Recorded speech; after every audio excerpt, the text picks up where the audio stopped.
So here we are. I think this is week 7 of Zoom flower class for spring. So yes, for getting this far. And I hope you've been enjoying the mix of traditional flower arrangements, new techniques, foam, using foam and going foam free as well. Just getting a little message in there. Yep, lovely, lovely. I think the dinner's on, according to that message. As I'd always say, save a portion for me and I'll be round in half an hour. I'd love it if someone cooked me lunch. Now you can see in front of me, there's a basket here. And I don't want to shock you, but this is actually next week's project. So next week, we're going to be making a traditional arrangement. So we're back on safe ground. If you think this week's class is going to be a bit too way out for you, you might be back in your comfort zone with a basket arrangement. And Mother's Day is coming up around the corner. And I thought this would be quite a good opportunity, whether you wanted to make flowers for your mum or your favourite auntie or that special lady in your life, or perhaps you could pass the skill on. And if you've got children or grandchildren who want to make something for you, perhaps you could encourage them to watch the video and they could make something special for you for Mother's Day. Quite often that's how it works, isn't it? It's much easier to say what you want instead of waiting for that surprise. So this is a trug. And those of you who've been following me for a while probably recognise this. I got it from a garage sale in town last summer, I think it was. It doesn't have to be a trug. It could be a traditional woven basket. And if you don't have any to hand, the charity shops are always a really good place to go for baskets. And I have met a lady who volunteers in a charity shop recently, and she said even if they don't have the baskets out on display, if you ask, they've probably got them in the spare room. I think they're probably quite bulky to display and store because of the handle area. So I'm going to use a basket with a handle. It may be that you've got a basket doesn't have a handle, so you'll just be using your basket whereas your container at the end. But I do think it's quite nice, especially as we're heading into spring. It gives that illusion that you've, talking about skipping down the road, is such a lovely day today. It gives that illusion that you've been into your own garden, you've picked the flowers, and you're just you have effortlessly arranged them, and then you're ready to present them to that special person in your life. But of course, this time of year, there's very little in the garden. So this is going to be an arrangement where you're going to want to buy your flowers in the supermarket, or if it is for your mother at Mother's Day, perhaps you might want to, even want to go to the florist. So in terms of what you're going to use, I'm going to make this flower arrangement using flower foam. If you want to go foam free, you will need to get yourself a water, a container that will take water, and probably either put a grid of tape across or use your chicken wire scrunched down and have that sitting in your basket. You just need to perhaps do a little bit of a trial to see how flat bottomed your basket is, because you don't want to have water, fresh loose water at a rather jaunty angle that's then going to spill. So I guess that's another advantage of flower foam. The water is going to stay in the foam, but of course we know that flower foam isn't very environmentally friendly. What we're going to be using, well, ideally, you want a good mix of greenery and flowers. But if you can't get greenery, you're probably going to have to use more flowers. So if you have got a garden, this is the time to go round and find greenery from the garden, but just be wary of cutting anything that is new growth this year. It might look lovely with a bright lime green tinge, but it will flop a little bit once it's in your arrangement. It takes quite a while through the year until our greenery in our garden becomes robust enough to withstand being put in flower arrangements. So this might be the case where perhaps you want to rely on your evergreens, your ivies or things like that, and perhaps even to buy some of your greenery from the florist and perhaps buy your flowers from the supermarket. If you're doing a very traditional arrangement and you wanted to go to the florist, you might think about buying some leather leaf, which is, it looks like a piece of fern, but is much more robust. One for one end and one for the other, perhaps a few bits in the middle. Perhaps you could get away with three stems of leather leaf. You could get eucalyptus from your florist. You could probably get salal, S-A-L-A-L. That's a nice round leaf that's it looks a bit like a rose leaf. And something nice and bushy. If you have got things growing at home, it's your evergreens, so it's your hebes, it's your pittosporum, it's ivy and things like that. And then of course your choice of flowers, whether you stick with one colour or pink, for instance. You might have pink roses, pink chrysanthemums, pink freesia, pink spray carnations, your choice. But just think about having some flowers that have got different sizes. Remember, we've talked about sort of 1, 2, 3, everything in threes.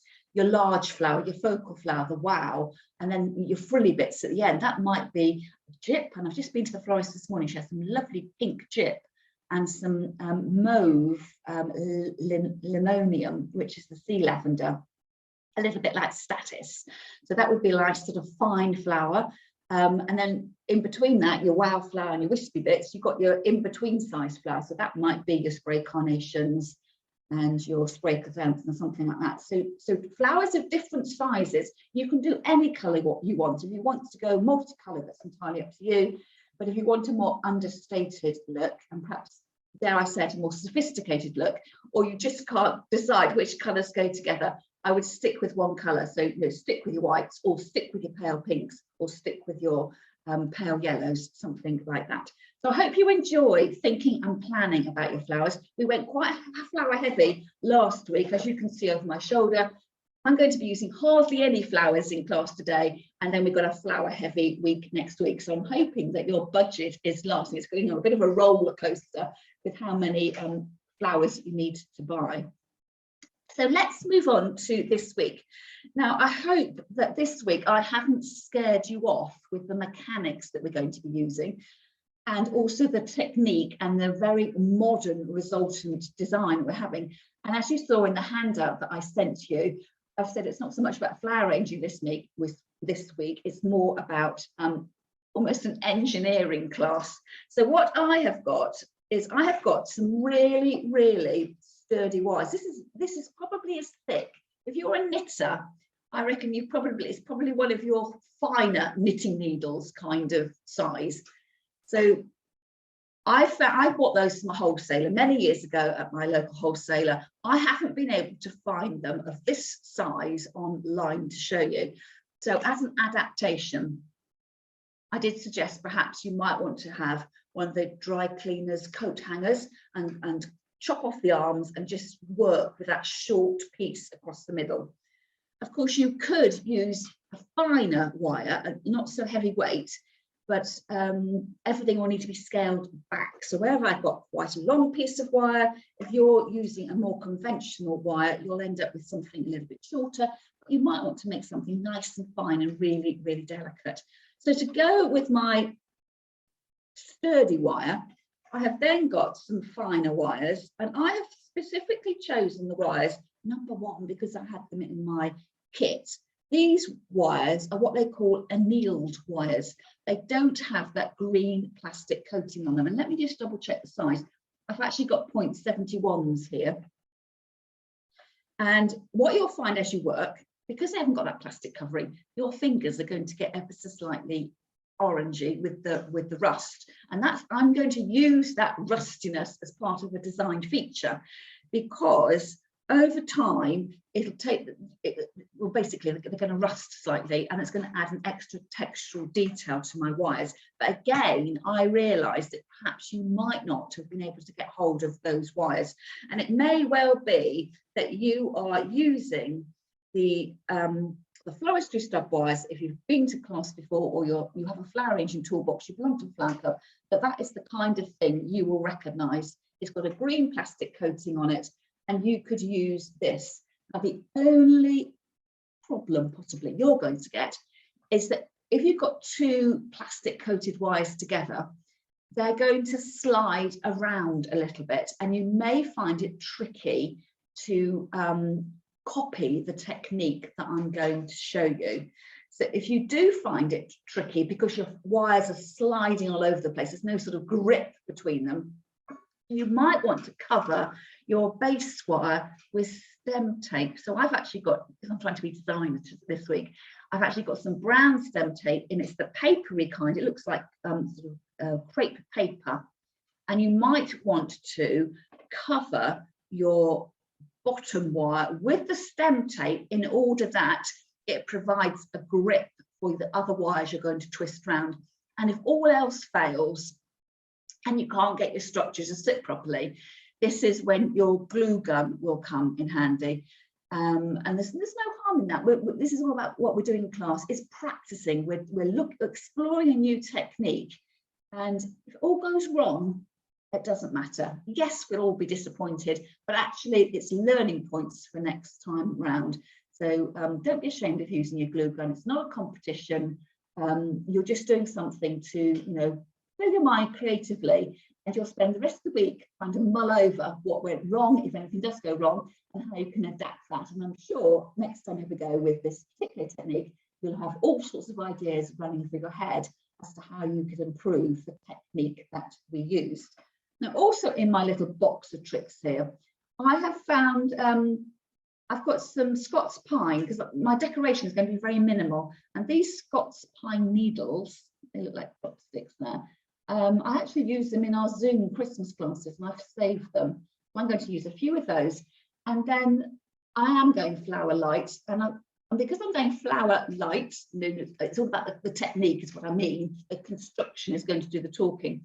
I haven't spent anything on flowers, but I've gone into my garden and I have picked 2 tater-tate daffodils and some of the buds, the flower stems from the Japanese anemone. So I've got things that are really light and airy, because I know this structure is going to be quite small and I don't want to overwhelm it by having really big flowers. And also because the flowers need a water source, I'm not going to use flower foam. I'm going to be using my glass test tubes, and the test tubes aren't very big.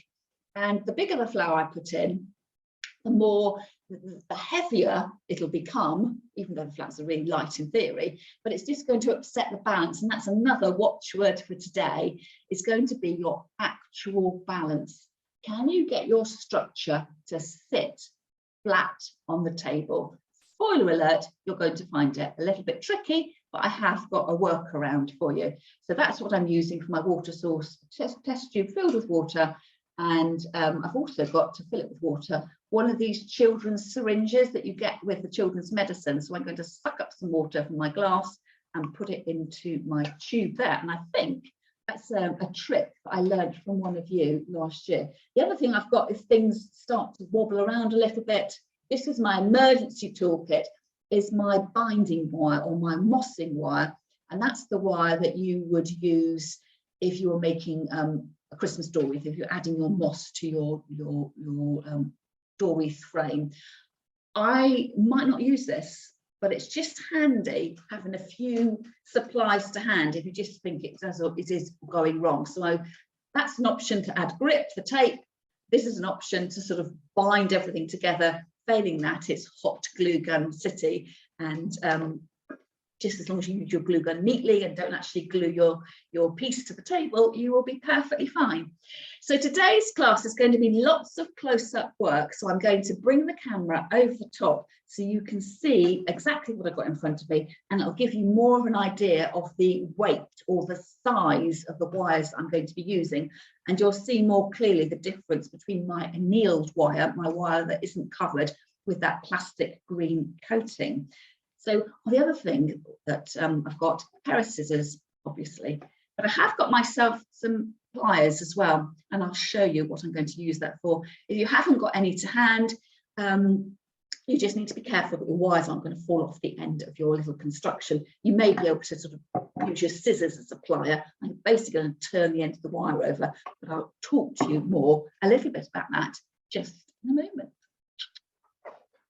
So here in front of me are the wires I'm using. This is my really sturdy wire, my annealed wires, and then the green floristry wires that you will be more familiar with. I'm going to start off my little structure using these wires here, and then I'll show you the adaptation if you have got the slippery green wires, and we'll deal with those in a little moment. So the first thing I need to do is to provide a full stop at the end of my wire, and I'm going to do that by using my pliers to bend over the end of the wire. Basically, I'm making half a staple shape. So depending on how thick your wires are, and also, of course, if you're using a cut down length of dry cleaners wire, it may be quite tricky to do that. So I've ended up with a little decorative curve on the end. Ideally, in my mind, I wanted that absolutely flat, but I don't have the strength, or my pliers aren't quite up to that, but it's going to be perfectly fine. And then I'm taking my wires, and I'm basically going to end up, I've called it a wire caterpillar. I'm going to have lots of sort of V shapes of wire running along my base wire. So what I need to do is, I cannot be precise about this, but I'm aiming with my wire to start about halfway along, perhaps a little bit, just a nudge above halfway along. I'm going to take the wire, put it underneath my base wire and wrap it round. I'm going to take the long wire and wrap it once, twice, 3 times. I might even go 4 times. So I've ended up with, if I can get the camera to focus on that properly, the wire here, and then you can see my little rounds here, the knobbly bits of the wire, and it comes up the other side. And that is the technique you're going to use over and over again. So round and round and round. Now you'll see here that as I've gone round, I've bent that wire, but you can easily straighten it up. And what I have found is that when I've made this before, I don't know about you, but do you ever go to a flower class or your flower club and you think, I don't want to take all my wires with me, I'm just going to take a handful, and the time you've got them into your toolbox, they don't always end up straight. So this is quite a good project for using up the slightly kinky wires. And you can see here what will happen is that when I hold my base wire up, my wires here have just fallen down to the bottom, and I wanted them to be upright and proud like this. So one way we can get around that is, number one, these wires are quite far apart. If I squish them up, probably not the best thing to do when you've painted your nails, but they will hold firmer. So those 2 wires that I had there that were quite spaced out, can you see now? I've squished them together and actually they are standing upright. So this is the trick. You can wire them on loosely, because that's the easiest way to do it, and then you scrunch them up, and that's what holds them. And it's a little bit like, you put your wires across here, and I would say every so often, even though you're scrunching them up, that you may well want to slide them together. So you might think, oh, I've got along here, 10 centimeters is all I want to make, but you'll then squish them back and they'll be 8 centimeters you've actually made. So you need to keep going and going and going along the edge there. And of course, it'll take a little while to do. But if you wanted to go along the whole length of this, I think it's probably going to take you 20 minutes, about 15, 20 minutes, 25 minutes, something like that. And then I could slide them up to the other end. Oops, slide, slide, slide. And then scrunch them all together, and they start to hold like that. So can you see that not all my wires are straight? Although I started off with straight wires, they've gone a little bit kinky. So what you'll need to decide when you've finished adding in all your wires is whether you laboriously want to straighten all these wires out, or whether you think, actually, that's giving me a little bit of a textural vibe and I want them to be a little bit splayed. And also, although I've tried to put my wires, start halfway along, you can see that they're not exactly matched. There's a little bit of a variation. My shortest one's here and my tallest one is over here. So I've got a variation of about that much. And again, this is up to you, whether you're an ultra neat worker. And if this sort of staggered bit here bothers you, that when you've finished all your wiring, you've got the option, you could go through and cut everything. So I would say, if you're thinking of cutting, don't cut until you've absolutely finished, because you may decide that, in terms of getting it to balance, it doesn't quite sit quite right. And I quite like, personally, the staggered element a little bit. So that is the technique there. I have got something to show you in a minute, but let's have a look and see how you can do this when you've got the slippery wires. So let's imagine, I'll show you how the wires work with the green wire. So I'm doing exactly the same thing with my green wire. and it's actually staying up quite well, and you can squish it together. But if you do find that it's just not holding, that this is when I'm suggesting you might want to put tape on the bottom wire just to get a little bit of a grip. And if you've not used this tape before, this is the one I've got. This is a little papery one. You can also get it in green with a sort of more plasticky coating to it. And this tape here, it eases, it doesn't stretch, it sort of has an ease to it. So I fold it over at the top, and it's always quite difficult starting with your tape, but the warmth of my fingers is sort of activating the glue. And what I'm doing is I'm not wrapping the tape around the wire, I am rolling the wire into the tape. So I'm just pulling it out a little bit and then rolling it, pulling it out a little bit and rolling it. And my tape is coming out at an angle, so it's sort of almost spiraling down. So if you want me to show you that more clearly in the Q&A afterwards, let me know and I can do that again. But it just gives you a bit of a texture. Again, it's slightly tacky, but it's not sticky. But you may find that that may help you with attaching your wires on. But it just means that it's just got a little bit of a grip. The only thing being here, you can see this time round, I tried to make a real effort to wind around really tightly, really close together, because I know that I can't slide the wires on because I'll start to ruffle up the paper. So I would say, if you're doing this job, is to keep it easy.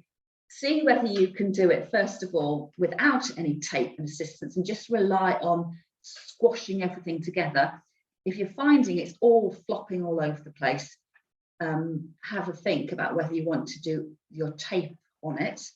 And then the next thing, if I show you, if you've got all the way along and you still think, oh, it's all a little bit wobbly and it's not holding together in the way I think it should, but you could use your binding wire to strengthen what you've already done. So let me show you how far I've got with my other piece. So this is with my annealed wires, and what I did on Saturday morning when I was prepping for class. Then you see I've got a little bit of rust on this. I'm not sure if the camera's picking it up, but I left it out. It was a bit damp on Saturday morning, and I've purposely left it outside for a couple of hours, brought it back inside to drain, and I've started to get this lovely rusty discoloration. Now, if you felt that your wires weren't holding up in the way that you wanted to, you could take a piece of your binding wire, or perhaps a piece of the regular wire you've been twisting, and you could sort of stitch your way along. So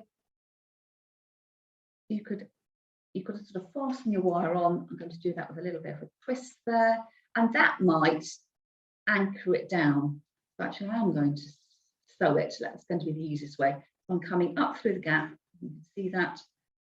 If you feel that it needs a bit more security, I think you probably won't need to do this, but I don't want you to suddenly think it's not working. How am I going to do this? So I'm just doing a running stitch, coming up through the gaps and round the edge. And you might find that that then starts to hold your wires more securely in place. And if you didn't, if you're still not having much luck and it was still flopping all over the place, what you could then do is perhaps just a little bit of hot glue along the way and see whether that helps you. But I have high hopes that you're not going to have to do any of these emergency first aid tricks with this. So I'd be interested to know how you do get on. So if you're watching this on the recorded video, let me know under the video on YouTube how you're getting on. And of course, if you're in the free Facebook group Flower Start World, we can have a real good old chat about the technique and how you've got on with it. So you can see that I'm just going to get rid of that wire there and continue on. So I haven't quite got to the end of my wire, and I will be doing that with as we make and create afterwards. I will be finishing off just to have one more bit of wiring just to show you. It does get slightly cumbersome after a while, trying to hold it up and twist, but this is much better if you've got problems with your wrists, because I'm not twisting the wire around, I'm wrapping it. I'm hoping that any issues you have with wrist strength, it won't exacerbate any problems. So I've probably left a centimetre gap there just because it was easy for me to do that, and then I squash it up and it becomes, you know, 3 or 4 millimeters between each of the wires. So are we ready to add in our flowers, or to get this to try and stand up? Let's clear the deck and have a go. So first of all, you're going to say, well, how am I going to get that to balance? That all looks great. But of course, as soon as I take my hand away, it's just going to fall over. And again, disappointing. What are we going to do about it? So what I'm going to do is to manipulate my wire just a little bit, and I'm going to end up with a sort of a curly tail, a sort of loose S shape. And you can see there that it will actually now stand, and that is the trick. At some point, you're going to have to just bend your wire in order that it's balanced and holds up in place. So it is quite a fine piece of work that you're creating. This isn't a heavy duty piece. And once you've got your test tubes on, you know, you'll need to make sure you've distributed them evenly in order that it's not going to fall to one side. And if you're with fresh flowers, when you water in your test tubes, again, you want to make sure it's not going to fall over and spoil your the surface on which you've got your little arrangement displayed. So first of all, I am going to use my Scots pine needles. So I quite like these. I find these quite a fun element, because really they are replicating the shape of the wire needles I've created. And it may well be that you could use your hot glue gun for this, but I could visually supplement my little wire sections by sliding in these needles. And they've got this knobbly bit at the bottom, which sort of locks everything into place. If you think these are, you know, you don't trust that you're just having them, you know, floating in thin air, again, if you want to use your hot glue or you want to tie them on, that's staying where I want it to stay, that you've got that option for doing that. So I've put mine in with a knobbly bit at the bottom, but it may be that you might want to ring the changes and you've got some of your knobbly bits at the top. And if you didn't have these pine needles, it may be that perhaps you've got some the trimming ends of silver birch branches, something like that. So something that's a natural plant material that is replicating the engineered wires across the bottom here. So again, I'll start adding in more materials. You can barely see where they are because they are dried, and they are very similar in colour to the wires that are starting to rust. And then if you wanted to put your fresh materials in, of course, they will need a water source. And the question then is, well, how big a test tube do you want to use? So I've got one here, glasses, you can't see it so well, probably 6 centimetres tall, I'm guessing. I've got some bigger ones here, I'm guessing that's probably a 10 centimetre one. You might have those plastic ones that come with your cut flower stem ends in them. So you need to find a way of attaching these. I'm going to lie this down, hopefully you might be able to see it a little bit better across the top. Mind you, glass on a pale background isn't really going to show up very well. So it's a matter of putting these, how are we going to fix these to hold them in place? So what I'm going to use is my favourite paper covered wire to do this. I could use the wires that I'd already used and keep all the materials the same. The only concern I have about that is that with the wire, I'm going to have to tie it on quite firmly to my test tube, and I don't want my test tubes to break. The glass is quite fine, so I'm going to use the softer, more gentle paper covered wire. So I'm going to take that round and over the top, and then twist tie.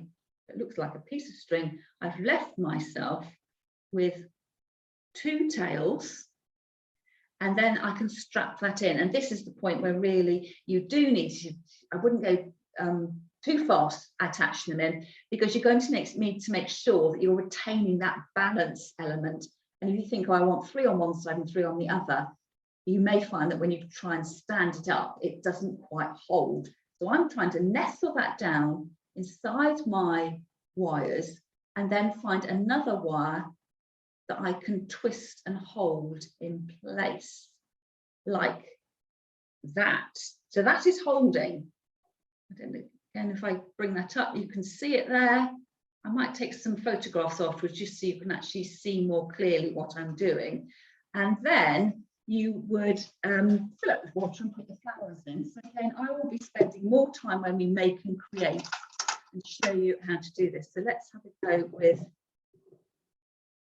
using my syringe to pick up water and then shooting that in like that. And again, I've got half a test tube full of water. It's still balancing, so the water hasn't made too much of a difference. And then keeping it all low and small. I've used the Tate daffodil out of my garden and keeping it all very lightweight and gentle. I could start to add my flowers in. So I'm just slightly nervous as I do this because I don't want my water spilling out, and I've only got one test tube in at the moment. So it's all making sure I'm not overwhelming that one side. But that is the technique, and you just carry on. If you decide actually this technique isn't for me, you could just do a sample piece, just go 10 centimeters long and just have it as a sample. But if you love it, you could go all the way to the end, and then you just be careful that you don't overflower in the sense that you're making your structure too unbalanced. It needs to sit on the table and have a think, have a play. You know, do you want, I've kept my wires quite upright, do you want to separate out your wires? And so giving it more of a sort of channel. And it may be that perhaps if you have some ivy, you could take the leaves of the ivy and sort of run a vine across the top if you wanted to do that and sort of zigzag things along.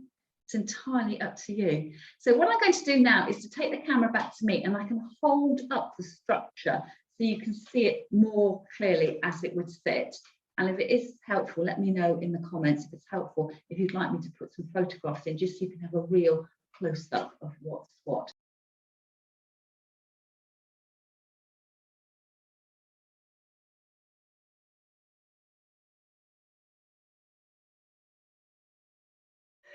So here we go, and it does what I want to show you.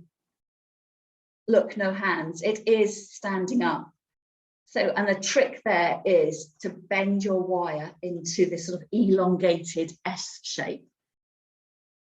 So I think I'm getting comments in the chat there that yes, photographs would be helpful. Perhaps if I set that there. So, or even if I turned it that way around so you actually saw the flower. So my intention would be that I would have a few more test tubes in here, and I would start to build a little bit of a garden. So depending on how many tate I had, I would probably put tate in every one, and then a little bit of the blossoming branch, and then you could build up. If you've got you know, silk flowers, dried flowers would be fantastic here because you won't have to worry about the water source. Or even if you're a crafter and you've got offcuts of ribbon and wool and things like that, you could start to wind and bind that in. So it really is a very pared back sort of European style arrangement. But once you've got the basic technique for, you can then start to fill up with your flowers.